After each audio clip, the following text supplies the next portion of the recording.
Hello everyone, I Kuldeep Sharma welcome you all to today's session of most important topic or the MIT series where we basically discuss a specific topic जो इस हफ्ते का सबसे important topic होता है। And इस हफ्ते का जो सबसे important topic है among others one तो वो है आपका कि RBI ने एक बार फाइनली रेट कट अनाउंस करा है। अब यूजुअली ये जो पर्टिकुलर रेट कट का फिनोमेना ये बहुत कॉमन है, हर 2-3 महीने के अंदर में RBI की MPC की मीटिंग होती है और उसमें वो एक रेट कट या रेट इंक्रीज अनाउंस करते हैं। बट यहां पे ये पर्टिकुलर न्यूज इंपॉर्टेंट इसलिए बिकॉज आरबीआई ने पिछले 5 साल के अंदर में जो इंटरेस्ट रेट है उसको कट नहीं किया था और 5 साल के बाद ये पहला मौका है जब आरबीआई अपनी इंटरेस्ट रेट को कट कर रहा है।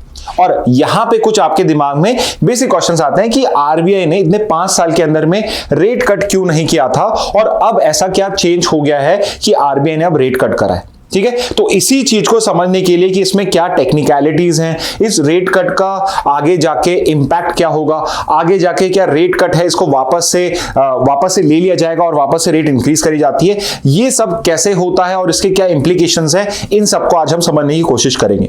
But before we start with this let's understand the context of the current news कि अभी एक्चुअल में हुआ क्या है। ओके, तो पहली चीज जो आपको समझनी है कि आरबीआई ने यहां पे जो उनकी बेंचमार्क रेट है, जो मेन रेट है रेपो रेट, उसको कट किया है। रेपो रेट को यहां पे कट करा है। तो पहला क्वेश्चन जो आपके दिमाग में आना चाहिए, what exactly is repo cut. तो इसको हम समझेंगे कि रेपो कट क्या होता है आपका या रेपो रेट क्या होता है आपका, और इसको रिड्यूस किया बाय 25 बेसिस पॉइंट्स और बीपीएस। अब सेकंड क्वेश्चन आपके दिमाग में होगा कि भाई बेसिस पॉइंट ये टेक्निकल टर्म लग रही है, इसका मतलब क्या है। तो बेसिकली रेपो रेट को आपका 25 बेसिस पॉइंट से कम करा है, bringing it down from 6.50 to 6.25%। अब यहां देखने में तो 25.25% का ही चेंज दिख रहा है, बट इसके इंप्लीकेशन जो मार्केट में होंगे, आपके बैंकिंग में होंगे, वो थोड़े से लॉन्ग टर्म होंगे। तो इसको भी हमें समझना है कि ये इसका इंप्लीकेशन क्या है, रेट कट का यहां पे जाके मार्केट पे क्या इन्फ्लुएंस पड़ेगा। इसके अलावा this is the first repo rate cut in nearly 5 years and aims to stimulate economic activity by making loans cheaper. तो ऑब्वियसली वी कैन अंडरस्टैंड कि लोन्स चीपर हो रहे हैं, तो मेन फोकस जो रेपो रेट कट का है वो बेसिकली इकोनॉमिक एक्टिविटी को स्टिमुलेट करना है। तो हम ये भी समझेंगे कि लोन्स को चीपर करने से आपकी जो इकोनॉमी है इसके अंदर में एक्टिविटी कैसे इंक्रीज होती है। थर्ड इज ये जो पर्टिकुलर डिसीजन है it has been taken by RBI 6-member monetary policy committee.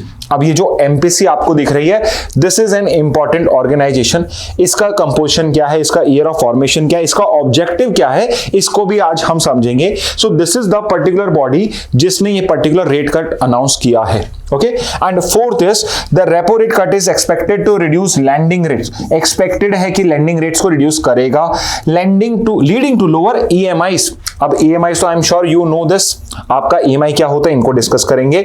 On home and personal loans, home loans और पर्सनल लोन जो आप लेते हो, होम लोन्स होम खरीदने के पर्पज से, पर्सनल लोन किसी पर्सनल मैटर के लिए। इनकरेजिंग इन्वेस्टमेंट एंड कंजम्पशन, कि इन्वेस्टमेंट जो है, आप जो लोग कहीं पे पैसे को इन्वेस्ट करते हो, पैसे से अर्निंग जनरेट करने के लिए कहीं पे पैसा लगाते हो या उस पेपर को यूटिलाइज करते हो, कंज्यूम करते हो, तो दोनों चीजों में यहां पे इनकरेज मिलेगा। This is expected to do. अब ये होता है या नहीं होता है, ये बेसिकली मार्केट के बाकी फैक्टर्स पे डिपेंड करता है, बट यहां पे जो रेट कट अनाउंस किया गया है this is basically for this purpose only. Okay, so ये तो हो गया आपका कंटेक्स्ट कि यहां पे क्या क्या हो रहा है। अब जैसे मैंने आपको बताया कि हमें यहां पे टेक्निकल टर्म्स है, इनको समझ में आना बहुत जरूरी होता है। तो सबसे पहले जो टेक्निकल टर्म आपने पढ़ा है वो है रेपो रेट। अब रेपो रेट सुनने में बड़ा इंटरेस्टिंग लगता है कि ये रेपो है क्या, कोई रेपुटेशन की बात है या क्या है यहां पे ये। So repo rate is nothing, it's a short form of repurchase obligation.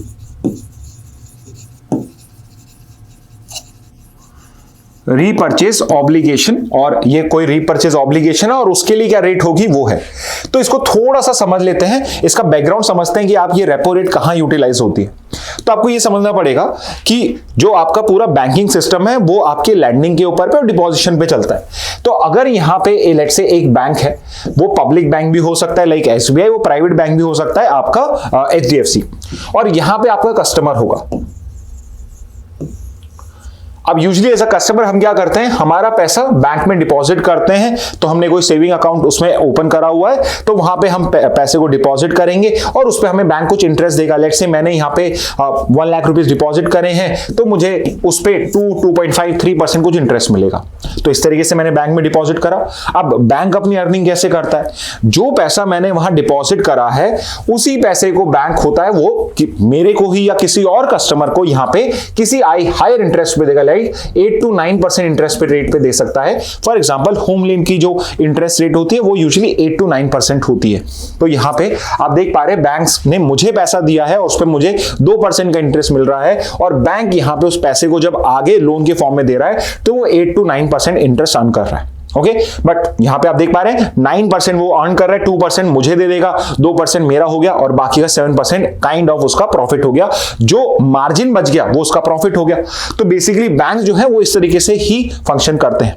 But आप यहां समझ रहे होंगे कि एज अ कस्टमर जब आप बैंक में पैसा डिपॉजिट करते हैं, आप कर रहे हैं 1 लाख रुपए, 2 लाख रुपए, 5 लाख, 10 लाख रुपए, और आप खुद भी अगर बैंक से लोन लेने जाओगे, आप लोन के लिए 1 लाख, 2 लाख, 5 लाख रुपए का लोन नहीं ले रहे हो, आप वहां पे आप शायद 50 लाख, 1 करोड़, 2 करोड़ का लोन। तो यहां पे ये बात तो क्लियर होती है कि बैंक के पास जो डिपॉजिट्स आ रहे हैं that would not be enough कि अगर बैंक को सबको लोन देना है, विच मीन्स कि बैंक के पास में अदर सोर्स ऑफ इनकम या अदर सोर्स ऑफ डिपॉजिट या लोन्स भी होना चाहिए। तो इस पर्टिकुलर सिचुएशन में आपका जो आरबीआई है, apart from other sources of income, bank जो अदर सोर्सेज से लोन ले सकता है, इनकम जनरेट कर सकता है, आरबीआई के थ्रू भी बैंक्स को यहां पे लोन मिल सकते हैं। रिमेंबर दिस कि जो आपका सेंट्रल बैंक है वो भी बैंक्स को यहां पे लोन्स प्रोवाइड करता है। तो आरबीआई जिस रेट पे, जिस पर्टिकुलर इंटरेस्ट रेट पे बैंक्स को लोन देता है, वो ही ये सारी इंटरेस्ट रेट्स होती हैं। तो जो रेपो रेट है, रीपर्चेज ऑब्लिगेशन रेट है, ये भी एक टाइप ऑफ इंटरेस्ट रेट है जिसपे आरबीआई बैंक को यहां पे देता है। तो repo rate is one of the tools of monetary policy. What is monetary policy? The adjustment of interest rate between RBI and bank.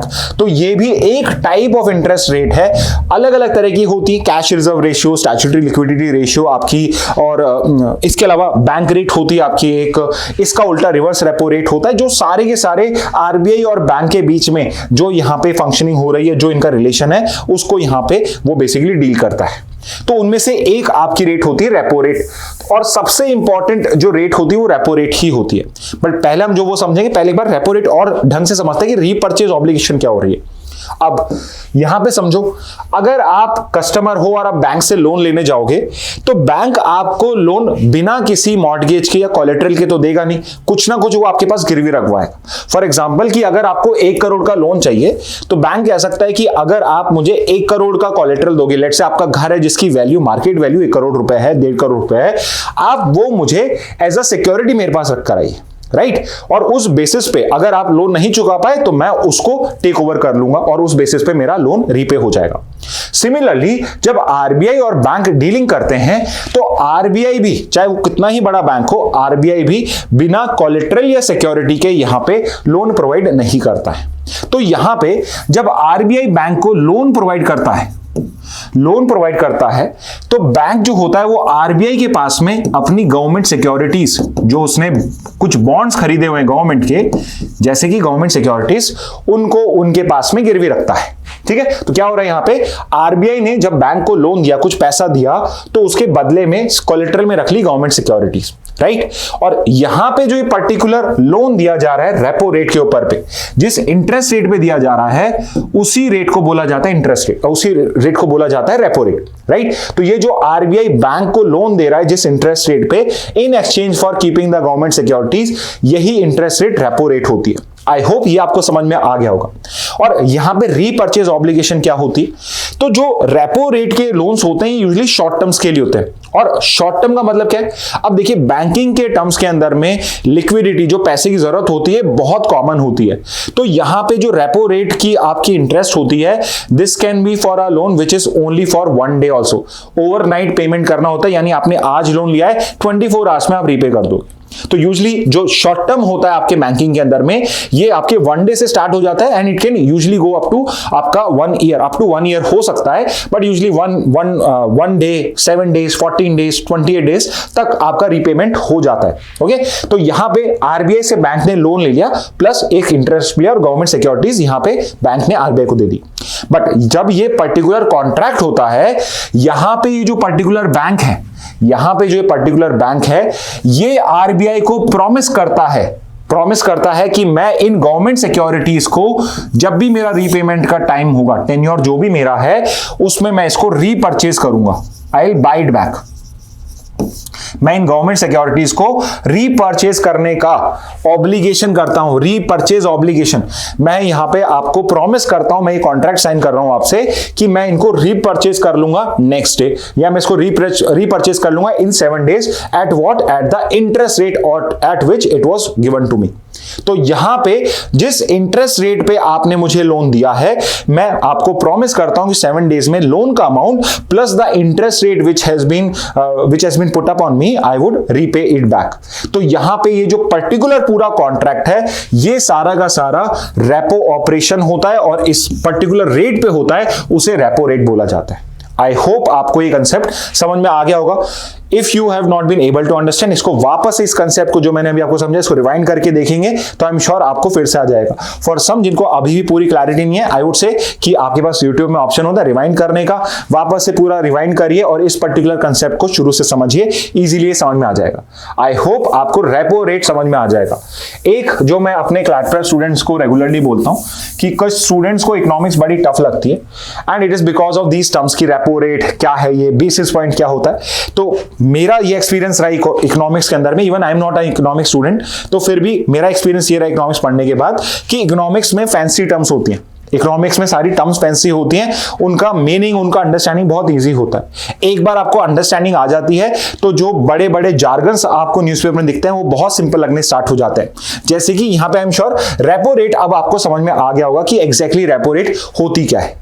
ठीक है, अगर हम इसको डिफाइन करना करें, repo rate is the interest rate at which RBI lends money to commercial banks. तो अभी हमने क्या एग्जांपल देखा, यही एग्जांपल देखा, but this commercial rate is for short term liquidity needs. Liquidity मतलब होता है कैश की requirement. Liquidity is basically cash जिसको आप स्पेंड कर सकते हो।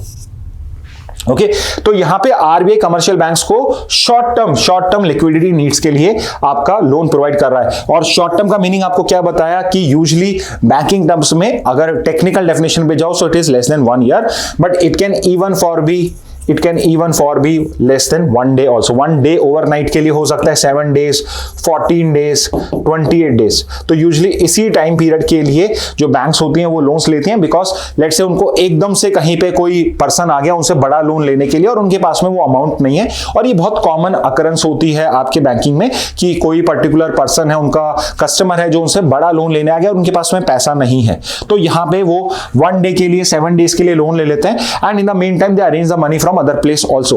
तो उस टाइम की लिक्विडिटी क्रंच को डील करने के लिए वो शॉर्ट टर्म में लोन लेते हैं। ओके, तो जब भी रेपो रेट रिड्यूस होती है, borrowing becomes cheaper for banks and they in turn offer loans at lower interest rate to business and consumers. तो यहां पे बहुत सिंपल सा कंसेप्ट है कि यहां पे आरबीआई जो है जिस रेट पे बैंक्स को लोन प्रोवाइड करता है, बैंक्स उसमें अपना मार्जिन ऐड करके कस्टमर को लोन प्रोवाइड करते हैं।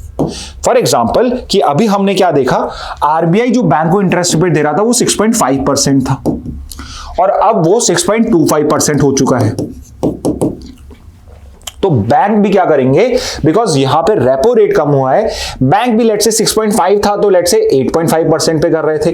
तो अब बैंक भी क्या करेंगे कि रेपो रेट चेंज हुआ है, इट इज एक्सपेक्टेड कि वो भी इसको कम करके 8.25% एटलीस्ट कर देंगे।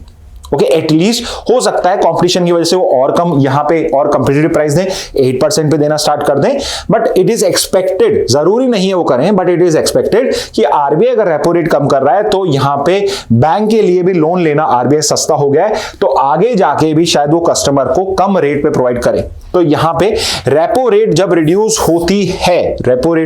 होती है, so it is not necessary, but usually borrowing जो होती है आगे कस्टमर्स के लिए भी वो चीपर हो जाती है। ठीक है, बैंक्स के लिए तो चीपर हो ही गई है, आगे उसके लिए भी हो जाएगी। और इट इज एक्सपेक्टेड कि वो लोअर इंटरेस्ट रेट पे बिजनेसेस को और कंज्यूमर्स को यहां पे इंटरेस्ट रेट पे आपके लोन्स को प्रोवाइड करेंगे, और इसी तरीके से इट इज एक्सपेक्टेड कि वो आगे जाके स्टिमुलेट करेगा इकोनॉमिक एक्टिविटी को। If you remember previous slide में यही लिखा हुआ है कि this decision has been taken to stimulate economic activity. Okay, अब यहां पे लेट्स से कि लोअर इंटरेस्ट रेट से स्टिमुलेट इकोनॉमिक एक्टिविटी क्या होता है, तो बहुत सिंपल है इसको समझना कि जब बैंक आपके कस्टमर को लोन प्रोवाइड करता है, लेट्स से पहले 8.5 पे था, अब 8.25% पे है, या लेट्स से 8% पे ही है, तो यहां पे 0.5% का डिफरेंस होता है। और जब लार्ज अमाउंट ऑफ लोन्स होते हैं, 5 करोड़ 10 करोड़ 20 करोड़ के लोन्स होते हैं, उस पर ये 0.5% बहुत बड़ा इंपैक्ट पड़ाता है। ठीक है, तो क्योंकि उसी बेसिस पे आपकी इंटरेस्ट रेट के बेसिस पे ही आपकी EMI एक्सेट्रा डिसाइड होती है। तो यहां पे जब इंटरेस्ट रेट कम होती है, जो कस्टमर्स होते हैं वो लोन अमाउंट जो होती है वो ज्यादा लेते हैं। एक तो लोन अमाउंट भी ज्यादा लिया जाता है, at the same time more number of loans are taken up, more number of loans भी लिए जाते हैं, और लोन भी यहां पे लोन का अमाउंट भी होता है वो लोग ज्यादा लेते हैं, बिकॉज इंटरेस्ट रेट कम है। वाई लोग लोन का अमाउंट क्यों ज्यादा लेते हैं? बिकॉज लेट्स से अगर मुझे फैक्ट्री कहीं पे लगानी है, सो नॉट पॉसिबल कि सारा पैसा मुझे बैंक से मिल जाएगा। शायद मैंने कुछ पैसा बैंक से लिया होगा, शायद मैंने कुछ पैसा मेरे रिलेटिव से लिया होगा, और कुछ पैसा शायद मैंने मार्केट से यानी प्राइवेट मनी लेंडर्स से या फाइनेंशियल कंपनी से लिया होगा। यूजुअली जो प्राइवेट मनी लेंडर्स होते हैं, आपके फाइनेंशियल कंपनीज होती हैं, वो सारे के सारे जो पैसा देती हैं वो इस पर्टिकुलर इंटरेस्ट से तो हायर ही होता है।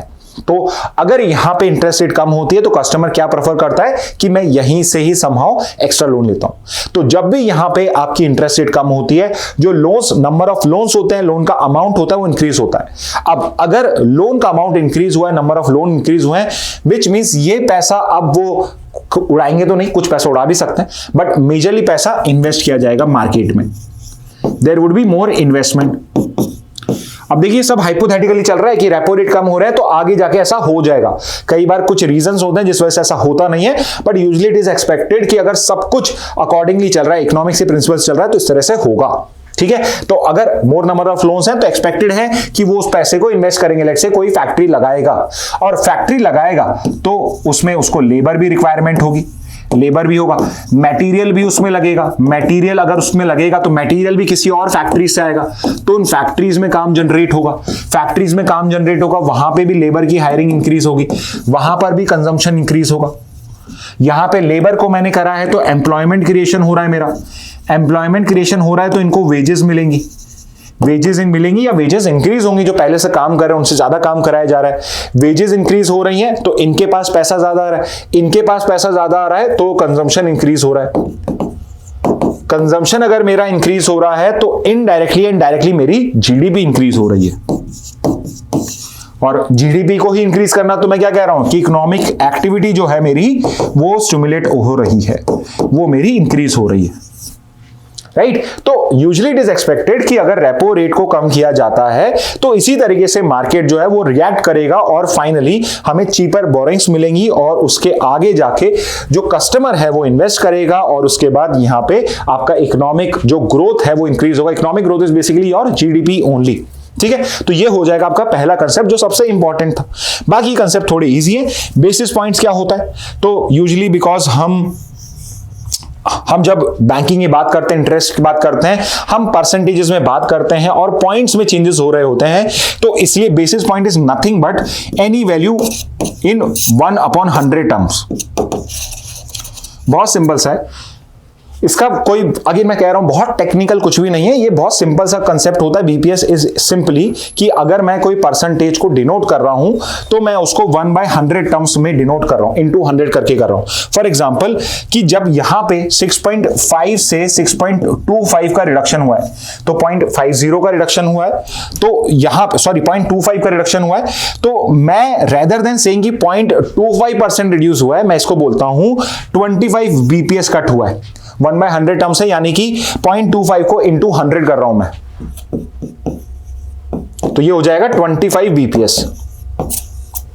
सो बीपीएस बेसिकली 1/100 टर्म्स में कोई भी जो टर्म होती है उसको यहां पे डिनोट किया जाता है। तो अगर मैं 25 बीपीएस पॉइंट कह रहा हूं तो एक्चुअल में 0.25 का चेंज है, 0.25 का चेंज हुआ है यहां पे सिर्फ और सिर्फ। तो बस बोलने के तरीके के लिए हम ये बीपीएस या point basis point strategy use करते हैं, ठीक है। तो this is a very simple term, but still I think आपको पता होना चाहिए। बहुत बार सिंपल क्वेश्चन आ सकता है कि बीपीएस के अंदर में इंटू 100 मल्टीप्लाई कर रहे हैं हम या फिर इंटू 1000 कर रहे हैं। So you should know this कि सिर्फ 1/100 होता है बीपीएस के सिचुएशन के अंदर में।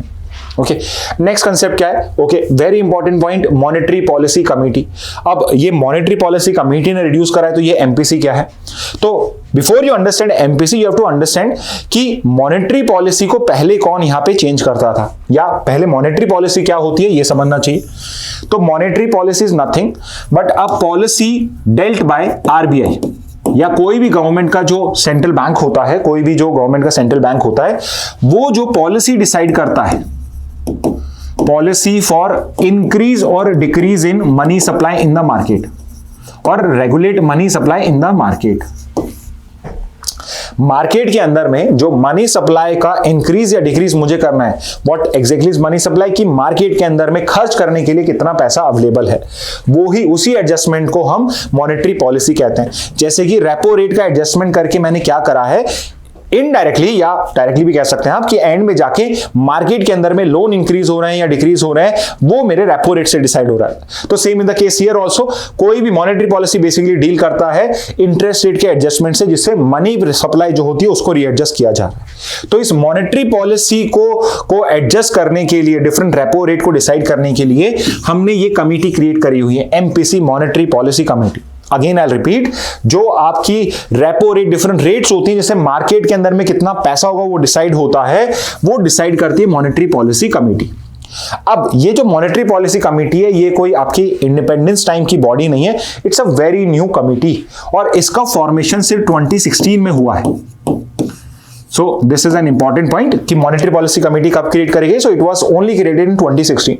तो 2016 से पहले मॉनेटरी पॉलिसी रेपो रेट कौन डिसाइड करता था? So it was under the sole authority of RBI governor. So it was only one person who used to decide all the repo rate, bank rate, statutory liquidity ratio, आपकी marginal liquidity ratio, all of these जो rates होती हैं आपकी, जितनी भी monetary policy होती है, वो पूरी सिर्फ एक person decide कर रहा था, RBI governor. And it was felt like कि RBI एक single person पे हम पूरे country की जो monetary policy है वो decide कर रहे हैं।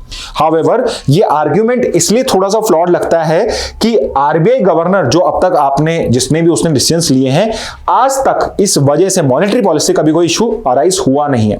तो वी बिलीव कि जो आरबीआई गवर्नर है, he is in that particular position, he और she is in that particular position because he is a very learned person, and अगर वो मॉनेटरी पॉलिसी का डिसीजन ले रहे हैं, so it would not be something जो उन्होंने आर्बिट्री लिया होगा।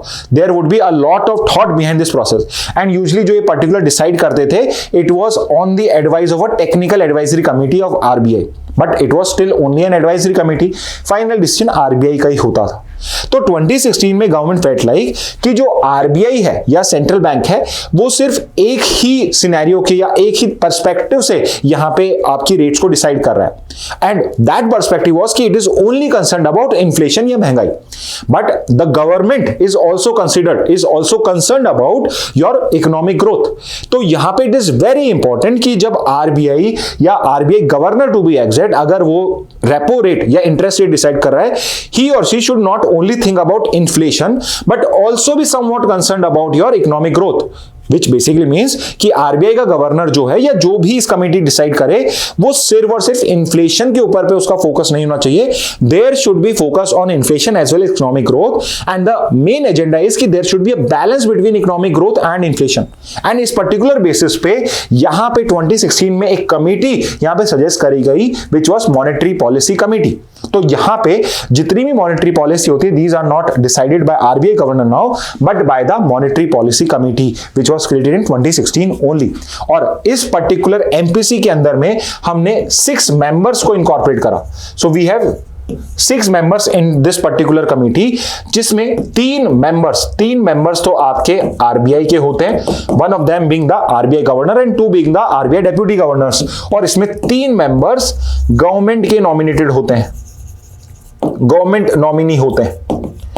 सो you don't only have representation from the RBI, but you have equal representations from government nominees. Government के मेंबर नहीं है, बट गवर्नमेंट ही इनको नॉमिनेट करता है. तो यूजुअली इकोनॉमिक पॉलिसी से, मॉनेटरी पॉलिसी के जो एक्सपर्ट्स होते हैं वो एजुकेशन सेक्टर के भी हो सकते हैं, वो पॉलिसी सेक्टर के भी हो सकते हैं.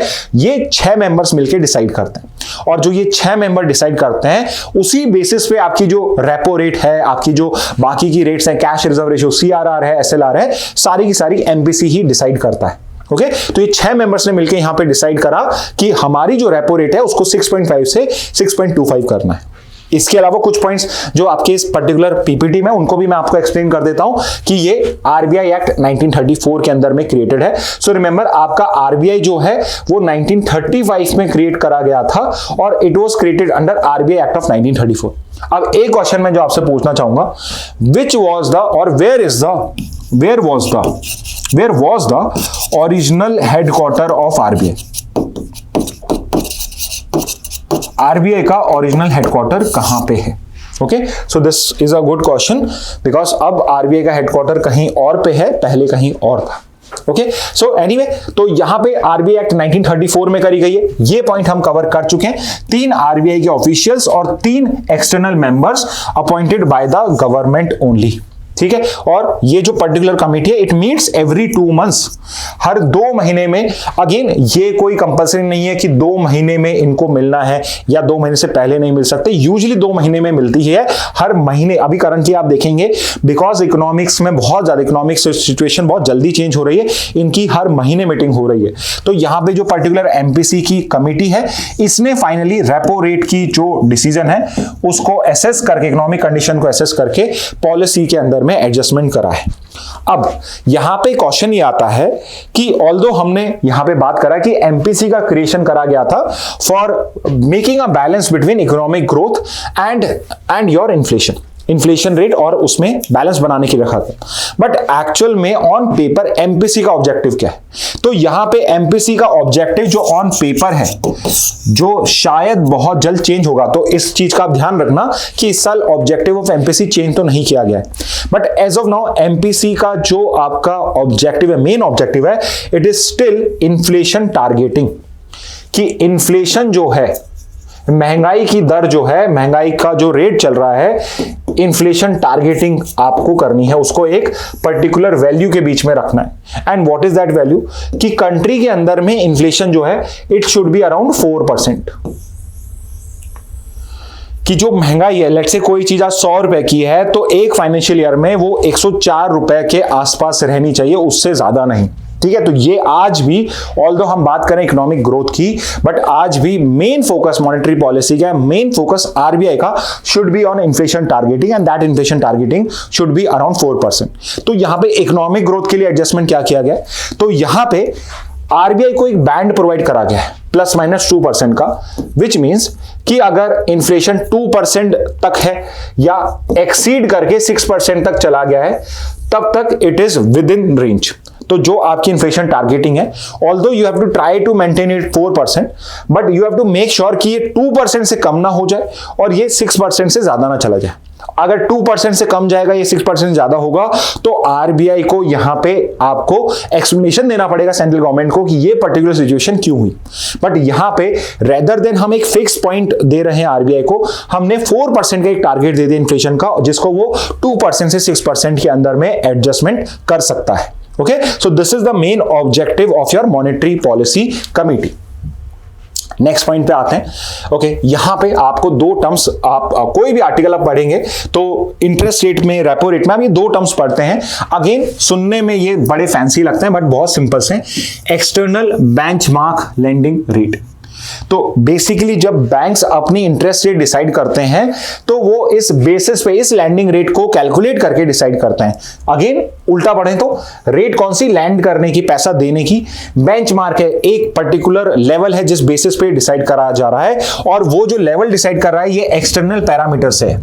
इंटरनल पैरामीटर्स होते हैं कि बैंक खुद का अपना प्रॉफिट लॉस देखता, खुद की अपनी कॉस्ट निकाल के देखता, और यहां पे खुद के कॉस्ट के बेसिस पे नहीं देख रहा है, वो बाहर के आउटसाइड बैंक के जो बेंचमार्क्स हैं, आप आउटसाइड जो बैंक हो रहा है उसके बेसिस पे कर रहा है. यानी बेसिकली आरबीआई क्या डिसाइड करता है, ग्लोबली क्या हो रहा है, उस बेसिस पे डिसाइड हो रहा है. And that exactly is external benchmark lending rate. तो what exactly is your EBLR? It is the interest rate that bank charge on loans linked directly to external benchmarks like the repo rate.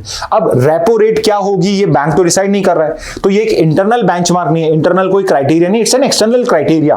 तो अगर मैं अपनी जो lending rate है वो external criterias पे decide करता हूं तो उसको मैं EBLR बोलता हूं, एक्सटर्नल बेंचमार्क लेंडिंग रेट। तो हर बैंक अपनी एक EBLR कैलकुलेट करता है कि लेट से हम एक बार का हमारे इंटरनल जो हमारा प्रॉफिट लॉस है, हमारे इंटरनल जो कॉस्ट है उनको नहीं कंसीडर करते हैं।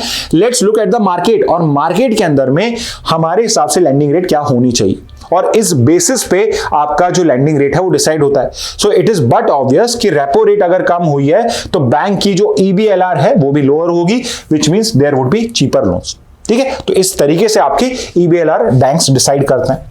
Just like external benchmark lending rate, banks की जो इंटरनल लेंडिंग रेट होती है उसका बोला जाता है marginal cost of funds based lending rate. Again सुनने में फैंसी है, बहुत सिंपल सा है। मार्जिन क्या होता है? मार्जिन इज बेसिकली मेरी कॉस्ट प्राइस और सेलिंग प्राइस का डिफरेंस।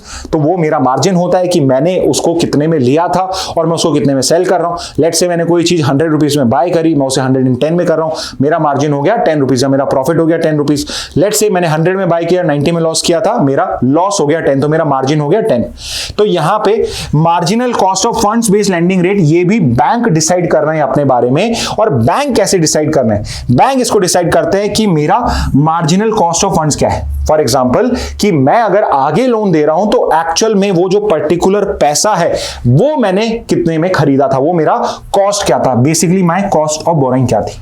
इसके अलावा I will also look at my operating cost, कि बेसिकली मैंने जो इतने एम्प्लॉइज हायर करेंगे, पूरी बिल्डिंग ले रखी है, उसके हिसाब से उन सबको भी तो मैं कैलकुलेट करूंगा और उसी के मार्जिन के बेसिस पे मैं डिसाइड करूंगा। एंड बाकी के फैक्टर्स, तो बाकी के जो भी कॉस्ट हो सकते हैं बैंकिंग के, उसका प्रॉफिट मार्जिन हो सकता है, उसी बेसिस के ऊपर पे वो अपना ये MCLR डिसाइड करता है। And it is basically a rate जो मिनिमम इंटरेस्ट रेट होती है below which a bank can not land. और सिंपल सा कोई बैंक लॉस में क्यों ही करना चाहेगा? ऑब्वियसली अगर वो कहीं पे लैंड करना चाहता है, ही और that bank it would want to make sure कि उसका जो मार्जिनल कॉस्ट ऑफ फंड्स है, उसकी बोरोइंग कॉस्ट, उसके ऑपरेटिंग कॉस्ट, बाकी के फैक्टर्स जो हैं, बाकी जो भी उसकी कॉस्ट है वो उसके अंदर से निकल जाए, और प्लस उसके बाद वो कुछ प्रॉफिट भी बना ले, अब दोनों में डिफरेंस क्या है? जो एक्सटर्नल बेंचमार्क रेट होती है वो तो आउटसाइड आपके फैक्टर्स से इन्फ्लुएंस होती है, जैसे रेपो रेट से होती है। MCLR जो होती है डायरेक्टली लिंक्ड नहीं होती है, बट बिकॉज यहां पे कॉस्ट ऑफ बोरोइंग जो है ये चेंज हो रही है रेपो रेट की वजह से, तो MCLR का एक कंपोनेंट चेंज हो रहा है, तो इट इज एक्सपेक्टेड कि MCLR भी यहां पे डिक्रीज होगी। ओके, तो यूजली MCLR और EBLR के बेसिस पे बैंक्स डिसाइड करते हैं कि हम इस बार पर्सनल लोन्स की रेट्स क्या रखेंगे, हम यहाँ पे होम लोन्स की रेट क्या रखेंगे, हम यहाँ पे एजुकेशन लोन की रेट क्या रखेंगे। This is basically decided by the banks on the basis of external benchmark lending rate and your marginal cost of funds lending rate. Okay, तो ये बहुत सिंपल से टर्म्स होते हैं, बस फैंसी टर्म्स यूज कर रहे हैं यहाँ पे ये, और बहुत सिंपल सा मीनिंग होता है। इसके बाद why did RBI cut the repo rate, की RBI ने रेपो रेट कम क्यों करा है? तो एक रीजन जो सबसे इंपॉर्टेंट रीजन है कि प्रोबेबली जो RBI ने अभी सर्वे करे होंगे उस हिसाब से इन्फ्लेशन जो है वो अंडर कंट्रोल दिख रहा होगा। So because remember this, MPC तभी रेट कम करता है जब उसको लगता है कि यहां पे इन्फ्लेशन जो है वो 4% के आसपास ही रहेगा। तो पहला रीजन तो यही है कि RBI जो है उसको इन्फ्लेशन कंट्रोल में रख रहा होगा। दूसरा इंपॉर्टेंट रीजन है जो अभी जस्ट हमने करा कि the reason why MPC was created was कि सिर्फ इन्फ्लेशन पे फोकस नहीं करना है, हमें यहां पे इकोनॉमिक ग्रोथ पे भी फोकस करना है, और इकोनॉमिक ग्रोथ को इनहेंस करने के लिए हमें बोरोइंग्स को इंक्रीज करना है, हमें इन्वेस्टमेंट को इंक्रीज करना है। ठीक है, बोरोइंग्स इंक्रीज करनी पड़ेंगी, इन्वेस्टमेंट इंक्रीज होगा, उसी से ही तो इकोनॉमिक ग्रोथ होगी। और अगर मुझे इकोनॉमिक ग्रोथ करनी है, मुझे बोरोइंग को इंक्रीज करना है, तो मुझे लोअर रेट बनानी करनी, मतलब मुझे रेपो रेट कम करनी पड़ेगी, तभी जाके बैंक्स आगे जाके कम इंटरेस्ट रेट करेंगे, जिससे मेरी स्पेंडिंग इंक्रीज हो, मेरा इन्वेस्टमेंट इंक्रीज हो। तो यहां पे रेट कट का आपको सिंपल सा, अगर आपको MPC का ऑब्जेक्टिव समझ में आया होगा तो आप समझ जाओगे कि भाई सिंपल रीजन क्या है रेट कट करने का। पहला कि भाई इन्फ्लेशन कंट्रोल में है, तो इसलिए हम ये जो रिस्क है रेट कट करने का उसको हम ले सकते हैं, सो दैट हमारा जो बोरोइंग है और इन्वेस्टमेंट उसको भी इंक्रीज कर पाए। And again try to understand this कि जो आरबीआई है या जो इंडिया का मार्केट है ये एकदम सेक्लूजन में वर्क नहीं करता है, ऐसा नहीं है कि इसका इंटरकनेक्शन नहीं है। तो बाकी ग्लोबल जो बैंक्स है वो क्या कर रहे हैं, ग्लोबल सिचुएशन क्या चल रही है, उस बेसिस पे भी इनको डिसाइड करना पड़ता है। एंड यहां पे ग्लोबल ट्रेंड जो है वो मॉनेटरी पॉलिसी के ईजिंग का है। तो इस वजह से भी जो सेंट्रल बैंक्स हैं अगर बाकी के इंटरेस्ट रेट को कम कर रहे हैं तो यहां पे हमारे जो बोरोवर्स हैं, हमसे जो लोन लेना चाहते हैं, वो दूसरे बैंकों के पास ना नहीं चले जाएं, इसलिए भी आपकी जो आरबीआई है कई बार उसको जबरदस्ती भी करना पड़ता है। ऑल्दो यहां पे बाकी के बैंक्स कम कर रहे हैं तो हमें भी यहां पे कम करने का एक सिग्नल बनता है। Okay, so that is the reason why RBI has finally decided to cut the interest rate after 5 years. अगर एक रीजन चूज करना हो, so it would be inflation is under control. Okay. How will the rate cut impact the economy? तो ये तो I am sure अब आपको समझ आ ही गया होगा कि जो ये रेट कट है ये इकोनॉमी को कैसे इंपैक्ट करेगी। सबसे पहले landing rates will fall. Repo linked landing rate जो भी वो डिसाइड करते हैं banks, EBLR external benchmark landing rate, वो कम होगी। MCLR based landing rate will also decline. इनका भी चांसेस है कि ये भी कम होंगे विद टाइम पे, बिकॉज कॉस्ट ऑफ बोरोइंग कम हो रही है। तो सबसे इंपॉर्टेंट रीजन कि क्यों इकोनॉमी के अंदर में रेट कट इंपैक्ट करे इकोनॉमी को, बिकॉज लैंडिंग रेट जो है, जो इंटरेस्ट रेट लैंडिंग के टाइम पे यूज हो रही है, वो फॉल करेगी। दूसरा क्या है, जो लोअर EMIs पे लगेंगे होम्स और व्हीकल लोन्स पे। आपकी जो EMIs होती हैं वो भी कहीं ना कहीं कनेक्टेड होती हैं MCLR से या फिर आपके EBLR से। तो आपका जो EMI होता है यूजुअली दो टाइप से उसके रेट्स होती हैं, या तो फ्लोटिंग रेट लोन्स होते हैं या फिक्स्ड होते हैं। फिक्स्ड होते हैं या फ्लोटिंग होते हैं। अब ये भी एक टेक्निकल टर्म लगता है सुनने में, बहुत सिंपल सा है। फिक्स्ड है कि भाई मैंने 8% इंटरेस्ट पे लोन लिया था होम लोन, मेरा जब तक मैं लोन को चुकाता नहीं हूं तब तक 8% ही पे करूंगा। और एक होता है floating rate loans. Floating rate loans क्या होते हैं कि बेसिकली मैंने जो अपना लोन डिसाइड करा है वो बैंक के एक EBLR के बेसिस पे या MCLR के बेसिस पे करा है। तो लेट्स से जब EBLR 5% था, EBLR जब 5% था तब मुझे फ्लोटिंग रेट पे 8% पे मिला है। अब EBLR क्या है, वो 6% हो गया है, तो मेरा लोन जो है वो 9% हो जाएगा। अगर EBLR 4% हो गया है तो ये 7% हो जाएगा। तो यहां पे फ्लोटिंग रेट इज कि वो तैर रहा है, फ्लोट कर रहा है, कभी 7% हो रहा है, कभी 9% हो रहा है, डिपेंडिंग ऑन कि बाकी के जो बैंक की रेट्स हैं उसमें क्या चेंज हो रहा है। ओके, तो ये हो जाएगा। थर्ड इज कि higher borrowing, spending and investment. तो यहां पे रेट कट में ऑब्वियसली बोरोइंग्स अगर इंक्रीज होंगी तो एक्सपेंडिचर भी इंक्रीज होगा, इन्वेस्टमेंट भी इंक्रीज होगा, बिकॉज लोन चीपर हो चुके हैं। तो लेट्स से किसी को व्हीकल बाय करना था, वो व्हीकल बाय नहीं कर पा रहा था, तो अब वो व्हीकल बाय करेगा। एक्सपेंडिचर जैसे आप व्हीकल बाय करते हो ऑटोमेटिकली होता है, बिकॉज आप जाके पेट्रोल उसमें भराते हो, तो पेट्रोल भराओगे तो आपका एक्सपेंडिचर भी इंक्रीज होगा। इन्वेस्टमेंट का आई टोल्ड यू कि कोई पर्टिकुलर पर्सन जो लोन नहीं ले रहा था अब वो फाइनली शायद लोन ले लेगा, बिकॉज इंटरेस्ट रेट कम है, और अब वो जाके फैक्ट्री लगाएगा तो इन्वेस्टमेंट इंक्रीज होगा। एंड फाइनली इससे एक इन्वेस्टमेंट साइकिल यहां पे चालू हो जाएगी, और इन्वेस्टमेंट और सेविंग्स और इन्वेस्टमेंट बढ़ता ही जाएगा। अब very importantly potential inflationary impact. अब ये एक बहुत इंपॉर्टेंट पॉइंट है। यहां पे आपको यह समझना है कि जब भी इकोनॉमिक ग्रोथ होती है उसके साथ एक चीज जो जरूर से होती है वो इन्फ्लेशन होता है।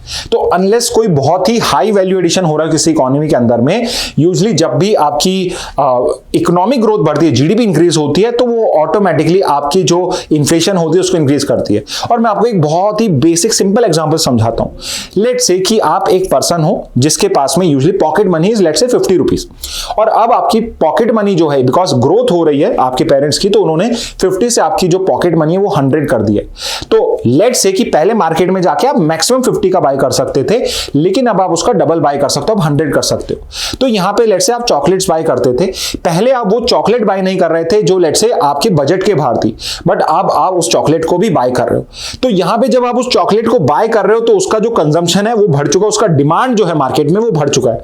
अब मार्केट में जब भी डिमांड बढ़ता है तो जो प्रोड्यूसर है जो उसको बना रहा है उसको सिग्नल जा रहा है कि मेरी जो पर्टिकुलर चॉकलेट है इसकी मार्केट में डिमांड है। तो या तो वो उसकी वॉल्यूम इंक्रीज करेगा और या फिर वो उसकी प्राइस इंक्रीज करेगा। तो लेट्स से वो वॉल्यूम इंक्रीज करता है, but at the same time हो सकता है वो 10 रुपीज की चॉकलेट थी तो वो कहेगा कि ठीक है मेरे मार्केट में डिमांड है तो मैं शायद इसे अगर 12 रुपीज में बेचता हूं तो भी लोग इसको बाय कर रहे हैं, तो यहां पे वो क्या करेगा, वो 10 की जगह प्राइस को 12 कर देगा। तो नेक्स्ट टाइम जब आप उसको बाय करने जाओगे तो वो 10 रुपीज में नहीं 12 रुपीज में बढ़ेगी। और यही तो इन्फ्लेशन की डेफिनेशन होती है कि आप जो 10 रुपीज की चीज थी वो 12 की हो गई। और इसको और भी अगर एक और एग्जांपल दें, सबसे बेस्ट एग्जांपल आपका वेजिटेबल का। आप वेजिटेबल मार्केट जाते हो, जैसे लेट से आप वहां पे मार्केट में बाय कर रहे हो, आपके टमाटोज जो हैं वो 50 रुपीज केजी मिल रहे हैं आपको, तो आपके अगर पैसे कम होंगे तो आप नेगोशिएट करोगे, आप वहां पे 50 की जगह 45 में बाय करोगे। बट लेट से अगर आपकी सैलरी अच्छी है, आपके पास आपने लोन लेके आपके पास पैसा आ चुका है, तो अगर वो 50 बोल रहा है तो you might not negotiate much. एक बार बोलोगे, आप नहीं माना तो आपने 50 में बाय कर लिया। नेक्स्ट टाइम जब नेक्स्ट कस्टमर आया उसने उसको 60 कोट करा, अब वो जो पर्टिकुलर कस्टमर है वो 60 से नेगोशिएट करके 55 पे आया, 55 में बाय करके। तो इस तरीके से भी मार्केट में इन्फ्लेशन इंक्रीज होता है। तो ये एक पोटेंशियल इन्फ्लेशनरी इंपैक्ट होता है, बिकॉज मार्केट में मनी सप्लाई, मार्केट में जो पैसा है, लोगों के हाथ में जो पैसा है खर्च करने के लिए, वो इंक्रीज हो चुका है, जिससे leading to higher demand see and potential inflation. तो डिमांड बढ़ गई तो इन्फ्लेशन अपने आप बढ़ जाता है। Impact on savings, impact on savings, because deposit rates may decline, it may lead to savings being less attractive। तो यूजुअली जब इंटरेस्ट रेट कम होता है तो बैंक क्या करते हैं, डिपॉजिट रेट जो होती है, सेविंग रेट आपको जो मिल रही है उसको भी कम कर देते हैं। वाई? बिकॉज उनको अगर पैसे की जरूरत होगी, they are not concern about कि आप हमारे क्या डिपॉजिट कर रहे हैं, they are only concern about कि उन्हें आरबीआई से या कहीं से लोन मिल रहा है नहीं मिल रहा है। तो आरबीआई से लोन मिल रहा है तो वो डिपॉजिट रेट और कम कर देते कि हमें नहीं चाहिए किसी और पर्सन के पैसे यहां पे। तो इस तरीके से आपका जो आरबीआई का रेट कट होता है वो इकोनॉमी को इंपैक्ट करेगा। और इसी बेसिस पे हम इन पर्टिकुलर कंक्लूजन पे पहुंच सकते हैं। I am not going to repeat this conclusion, I have just edit this slide कि आपको ये सब चीज समझ में आई या नहीं आई। तो एक एक करके इन पॉइंट को आप देखेंगे और ट्राई टू थिंक कि आपने जो अब कुछ पढ़ा है क्या उससे ये कंक्लूजन निकल के आ रहा है। चलिए 3 में से एक मैं डिस्कस कर लेता हूं। The repo rate cut is a pro growth move by RBI to encourage borrowing, investment and spending. तो यहां पे यस हम देख पा रहे हैं कि रेपो रेट में जो कट करा गया ये एक pro growth move, economic growth को इंक्रीज करने वाला मूव है by RBI, basically to encourage the borrowings, the investment and your spending. और एग्जैक्टली ऐसा ही हमने अभी पढ़ा है जो आपको हो रहा है। एंड अब आपका जॉब होमवर्क आपके लिए है कि जो ये नेक्स्ट 2 पॉइंट्स हैं इनको समझने की आपको कोशिश करनी है। ठीक है, तो this is how you would able to understand कि एग्जैक्टली जो रेपो रेट कट होती है वो इकोनॉमिक ग्रोथ को कैसे इंक्रीज और डिक्रीज करती है, कैसे ईएमआईज पे वो डील करती है, और एमपीसी जो है ये कितनी इंपॉर्टेंट है, किस तरह से ये इंपॉर्टेंट रोल प्ले करती है जब मॉनेटरी पॉलिसी की बात होती है। ओके तो स्टूडेंट आज के इस एमआईटी के अंदर में सिर्फ इतना ही करेंगे। इन केस अगर आप कोई स्पेसिफिक टॉपिक डिटेल में डिस्कस करना चाहते हैं तो उसे कमेंट बॉक्स में मेंशन कर दीजिए। नेक्स्ट क्लास जो भी एमआईटी की होगी उसमें हम उसी टॉपिक को डिस्कस करेंगे। Okay so with this message let's end today session. Thank you and have a very nice day.